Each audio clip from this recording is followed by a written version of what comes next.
All right, let's jump straight into today's explainer. We're breaking down Mstyslav Chernov's 2025 documentary, 2,000 Meters to Andriivka. Now, you probably know Chernov from his incredible Oscar-winning work on 20 Days in Mariupol. Well, he returned to the front lines of the Russo-Ukrainian war for this project, and today we're going to explore exactly why this film has become an absolute milestone in nonfiction filmmaking. We'll be looking at its intense production, its massive critical reception, and its sweeping run through the awards circuit. To really grasp the immense impact of this film, we have to start with the visceral reaction it pulled from critics.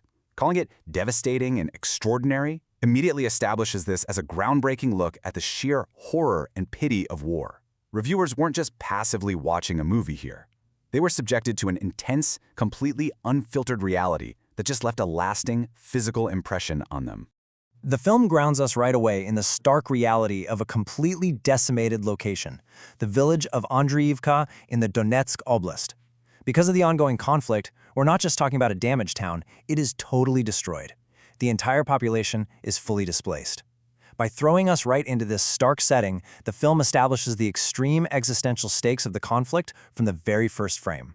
2,000, that's 2,000 meters. Now, normally that sounds like a super short distance, right? Like a quick run in your local park. But in this context, it is a narrow, terrifying strip of fiercely contested, heavily mined forest. Every single meter of that distance represents a desperate, agonizing struggle to reclaim a nation under siege. So, Part 1, the anatomy of combat and how they actually film the front line. The entire narrative here rests squarely on the shoulders of the soldiers in the 3rd Assault Brigade. Back in 2023, journalists embedded directly with this platoon, so you aren't getting those distant, talking-head historical interviews. No, the film takes us step by step through their grueling, real-time push right into the kill zone. We're right there for the firefights, the aerial attacks, and, tragically, the funerals, which creates this deeply intimate portrait of the actual human beings inside the uniforms. The prestigious DuPont Columbia Awards actually noted this jarring, almost unbelievable contrast captured in the footage. On one hand, you've got these high-tech, modern drone strikes raining down from above.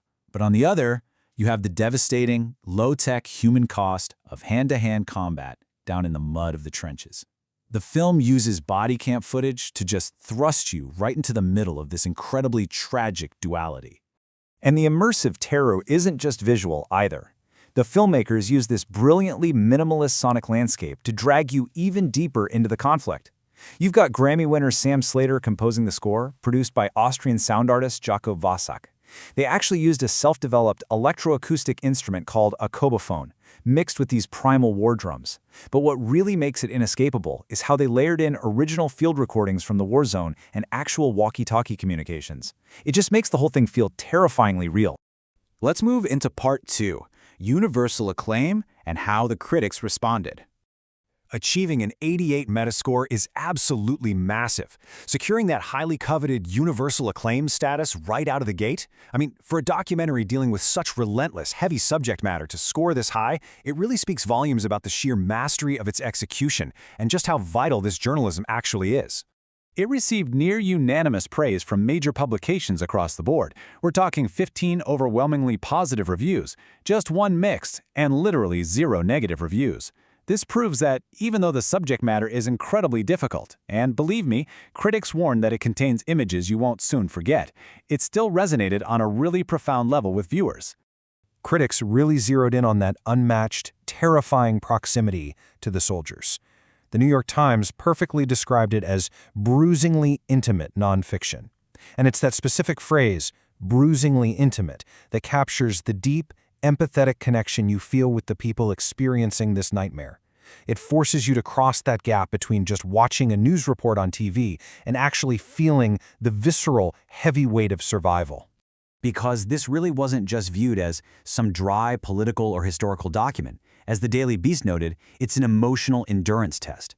The blistering immediacy of the bodycams and the crushing sadness of their reality makes it a film that reviewers found absolutely impossible to shake.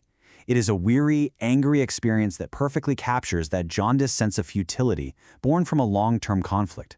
And that overwhelming intimacy, it extends directly to the technology itself. Critics explicitly praise the film for showing exactly how modern warfare is waged and recorded at the exact same time. The Guardian pointed out that drones are literally delivering both the pictures we are watching and the lethal assaults on the ground. The cameras and the weapons are entirely intertwined in this crazy new era of combat. All right, part 3, a haunting milestone, and its sweep of the awards circuit.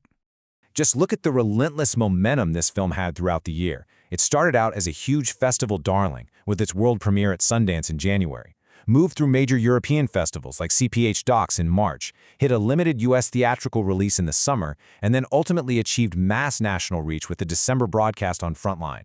Oh, and it was even selected as the Ukrainian entry for Best International Feature Film at the Academy Awards. The caliber of these accolades is staggering. It didn't just win obscure niche awards, it took home top-tier honors from the most prestigious journalism, writing, and cinematic institutions on the planet. Winning the Directing Award at Sundance, securing a Silver Button from DuPont Columbia for deep reporting, and even grabbing a Writers Guild of America Award for Best Documentary Screenplay. And earning 6 Emmy nominations? That is just a monumental achievement. It wasn't just recognized for its brave reporting, it earned nods across practically every major technical and storytelling category you can think of, from writing and direction to cinematography and Michelle Misner's truly incredible editing. The Television Academy clearly saw this as a masterclass in all aspects of filmmaking. So ultimately, this film isn't just viewed as a great piece of current affairs reporting. When the CPH Docs jury gave it their F-Act award, they explicitly stated it's a masterpiece comparable to All Quiet on the Western Front. I mean, wow. It is already being cemented into history, right alongside the greatest anti-war art ever made. Finally, Part 4, documenting the unthinkable and the film's lasting legacy. Why does this specific 2,000-meter journey matter to all of us? Well, as headlines naturally fade from the front pages and that inevitable global fatigue sets in, this film serves a vital, undeniable purpose. As Film Threat pointed out, knowing about a war and actually grasping it are two entirely different things. Chernov's work forces us to bear witness to a reality that is honestly far too easy to ignore from a comfortable distance. It completely reshapes our perceptions by putting us right in the mud alongside the people fighting. Ultimately, Chernov's masterpiece leaves us grappling with the heavy burden of sight. When filmmakers risk their actual lives to bring back such bruised, intimate, and unfiltered truth, asking us to walk those 2,000 meters with them, what exactly do we do with that truth once we can no longer look away? It's a really heavy question, but it's one this phenomenal explainer demands we answer. Thank you so much for joining me today, and I highly encourage you to seek out this essential piece of filmmaking.